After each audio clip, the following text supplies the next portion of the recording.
तांबडा रस्सा करणार आहे आपण. हे मटणाचा रस्सा आहे, जाळीने येते. जे पांढऱ्या रस्स्याला आपण केलं होतं वाटण तेच आहे. त्यात आलं लसूण पेस्ट टाकलेली. हे मटण मसाला आहे, लाल तिखट आपल्याला जे घरात असते ते. आता हे तेल गरम करून ठेवलेलं आहे, ते सगळं तेलात टाकायचं. चांगलं गरम होऊ द्यायचं. त्याचं सगळं गरम झाले की चटणी वगैरे टाकायचं.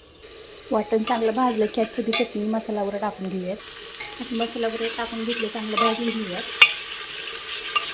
मग ते मटणाचं आळणी टाकूयात. आता हे कुकरमध्ये आळणी टाकून घेऊयात मटणाचं. आता चांगले उकळी येऊ देत. मग तयार होतं आपला पांढरा रस्सा, तांबडा रस्सा. हे तांबडा रस्सा तयार झाला. उकळी फुटली, आता काढून घेऊयात वाटीत. तयार झाला आपला तांबडा रस्सा. करा